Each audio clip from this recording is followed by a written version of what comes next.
Off the cuff, my brethren and sisterhoods of real purity, which is beyond abundance because it's the pre-fusion before the experience and the materials were even a thing.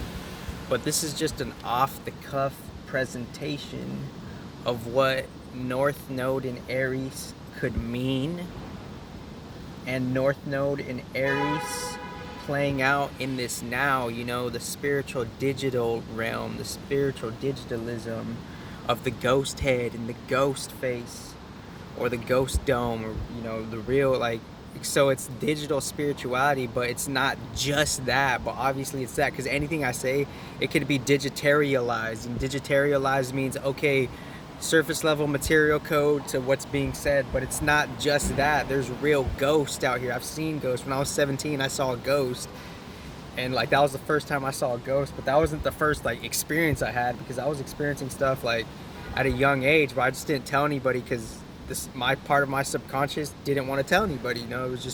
It was a feminine receding type of observation within my own format of that. But within the ghost head of North Node, Rahu, South Node, Ketu, that could mean so many different things, North Node in Aries, we have to understand what the North Node is. I'm looking at it as something like a ghost head, in between the realms of its spiritual origins and the different types of digital forefronts, the North Node Rahu. There's different contexts of the admin Cadman body that we're living in, and one is more yin yang, yang yin, yin yin, and yang yang. The different types of the admin Cadman body, the different types of the North Node and the South Node, the different types of the context of Sophia, the masculine yang and the masculine yin of the North Node itself, the ghost head. So there's this material body that's not necessarily just a material format. It's also something of an energy receiver format, where the North Node and the South Node, the head and the tail of the dragon, it doesn't have to be female material. It could be masculine spiritual, and that masculine spiritual it's the masculine egregor spiritual imprint of how it's in between the material divine feminine of the head of the dragon and the super spiritual head of the dragon, and of the cosmic quote unquote father end quote, in between that's what the North Node is. That's the Rahu. That's how it's the divine dragon masculine to the divine mother it's the divine dragon masculine to the divine dragon feminine. And from that, that's the North Node, because the North Node is Rahu. Rahu is the one that he's taking a material form that is within the energy realms, and he's taking on a masculine form. So it's it's the ghost, it's the character, it's the husband to the divine earth, or it's the husband to the divine dragon of the solar system. So it's the solar system dragon's husband. That's what Rahu is on a spiritual imprinted point of view.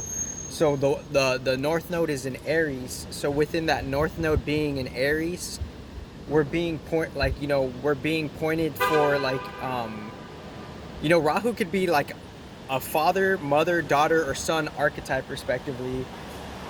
And as the North Node is in Aries, that could mean different things. That could mean so the North Node could also be the daughter. And what does that mean? It's the planetary dragon's head or something. And the dragon, it's it doesn't have to be it doesn't have to be as literal as you're receiving it. But what I'm trying to say is the North Node is it's something we're going towards. It's the moon's direction from a spiritual father, and how the moon is in between a higher head point of the solar system dragon, because we're talking about North Node Rahu. And North Node is something that is for whatever reason, there's this correspondence, direction, navigational access, energy coordinate point system where it's pointing to something for whatever electromagnetic reason, and the south node is receding and pointing to a different feminine masculine realm in itself, south, like, because it's the nodes of the moon. But why, like, what are they really pointing towards? Well, in neutral Vedic astrology, it's Rahu, you know, the head of the dragon. Who's the dragon? There's different dragons. There's the mother dragon, the sun dragon, and then the different, and well, everyone's like a context dragon though, because we're all like serpent formulated, so every species is something of their own micro context dragon, duh, because the human being is like so many different DNAs. So the north node in Aries, Rahu in Aries, we're seeing the grim reality of just the origins of like a bunch of different things, because the north node towards cardinal fire, there's some sort of initiation of purity going on, like within this point of, like, you know, the esoteric hop vibration, because on the parallel understanding of that, it's a lived like thing of like different beings being their own things, you know, and for however reason, the north node energy beacon in the constellation of like the different tiers of the constellation of Aries, that's initiating big macro purity, if we could see if we could potentiate that or not. So it's a matter of potentiation, because what we don't know, we can't work with. What we don't know, we won't be like with that essence of transformation, or like, you know, production or action plan, or, and even beyond that, just the pure evolution of that. So north node in Rahu is Rahu being the masculine head of the dragon, because it's masculine form, it's the head of something, but that head of something, it could take different forms. It could take like something of a neutral form, rather than like the energy beacon and how the north node is representing it, it's a different type of beacon, you know. It's not necessarily material object, it's like a different type of like deeper code of like beyond what they're doing with the insignias and the symbols, because that's already a stationed energy. It's its own vortex, you know. The Rahu, like, what is Rahu? It's like seeing the shadow of Aries, the shadow of the purification, the shadow of the ages. Rahu, like Rahu, the head of the dragon, seeing how that Rahu observed the Mother Earth, the different dragon, because there's different admin cadmins. There's a big female admin cadmin, and there's a big male admin cadmin, and within that, the head of the father Rahu, and one, not just the only father, would see, you know, what the mother's been through, you know, based on like all of how, like, you know, Mother Earth has just been developed thus far, and like the different, like, you know, the moon and the earth being something totally different, and then just with more substance, you could also see the different stories and allegories and narratives and stories and dramas of the moon itself, particularly in neutrally certain Bhagavatam texts, because in certain Bhagavatam texts, or like just generally, you know, and you don't even have to use that word, they have, you know, particular precise details on who's at the moon, but how do we know that hasn't been updated, you know? So it's like we're updating it all. So there's a moving transformation of like the Bhagavatam, whether we realize it or not, and all of, like, you know, respectively, quote unquote, the Krishna consciousness literatures and lores, end quote. And I say quote unquote like that because we're all perceiving it and living with it, engaging and interacting and transacting with it way differently, and we're not understanding how that more or less could be the foundation to everything until it is proven, you know? So that's a neutral discussion, not an argument. It's a neutral conversation with the best, well-rounded, intelligent, you know, mind, body, soul, quote unquote, spiritual forefronters, or if you would call that in a bigger picture level, perhaps, you know, these Sanatana Dharmaists, you know, the best of the Vaishnavites, Shaivites, and Shaktyites, and Brahmanites, you know, the original four. So that's what we're talking about, and that they're all prescribing to, like, they're all feminine, you know. They're all like in a pre-fusion, Brahma, Shiva, and Vishnu. They're all they're all divine feminines as well, and they all could like be their own mother and daughter based on just their crazy like evolution, and father and son, you know. And they're all each other's fathers and sons and mothers and daughters, because that's the original. That's what the original spirit inhabits already on a spiritual reverse engineered level. So North Node in Rahu is like seeing like the evolution of Earth's, like, you know, collective energy siphoning mechanics beyond the duality of it, you know. and it's beyond the duality because it's like it's just seeing how nature evolved, and Rahu being like this this in-between masculine spirit who's just taken a material body and just he's just been this particular type of witness because everyone's their own context witness. So Rahu having that energy vortex of how the moon is even pointing towards a certain north node for a reason and a south node for a reason. It's because it's corresponding to a particular type of cap tip to a solar system or an admin cadmin body, eventually to a galactic mother, eventually to the modern neutral galactic astrology that's progressive and understandable and relatable and actually really most advancedly, most maximizingly practical and applicable.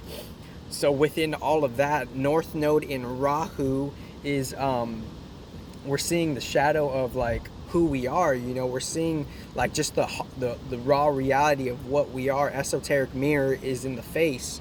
Rahu and Aries, north node, the head of the beast, the deep observer that's seen it all, is going back and being self in its purity and its initiative fires and its initiation transformation for however we got into this present moment in time that we did. We just, this is where we're at within the infrastructure of how the past solar system ship traveling through the binary star is coming out of a phase of darkness and it's going into a certain phase of light with a different context of a binary star and different refractions from other stars within the binary star, and that binary star of the galaxy being in a super galaxy. And more or less maybe we could connect the neutral Bhagavatam to the super galaxy. So that's what's going on here, and it's beyond the solar system most respectively. So north node in Rahu, we're getting purified with the esoteric mirror. We're seeing it. South node in Libra, Mars in Libra, animalistic drives to like the heat being in the cold, cold hot, that's oppositions. Aries Libra oppositions. Mars exalted Aries, Mars debilitated in Libra, so the hot is experiencing some type of cold. How is that gonna like frictionate? It's not gonna necessarily go well. It's a certain alchemy. So Mars in Libra debilitated, so Mars needs like other aspects and help for like Libra to be like its own thing. Its hotness within the coldness in one context needs different like wetness and dryness so it can withstand the cold and different other materials like steel and wood respectively. And within that, so it's like Mars is debilitated. So our animalistic drives could be kind of like really in like this game of perhaps like this game of war kind of fantasy RPG kind of thing. And within that South node is there to help us. So we got some like the wisdom of the Libra within the history of the planet Earth is helping Mars survive within its cold altitude as it's going through the new cosmic galaxy laws that are being grounded here and now. So based on where your Mars is at, aspecting with Mars and Libra, that's gonna kind of like dictate like how you're going about your instinct, passion, and desires in just a standard way based on how your Mars has programmed you to be on par with the collective Mars. So and then north node, south node. So it's like north node in Aries, it's like going to the head of the dragon and how it has fared in the constellation of Aries within the micro tier, and more or less us not necessarily being in like the higher octave constellations within themselves. So thank you guys so much.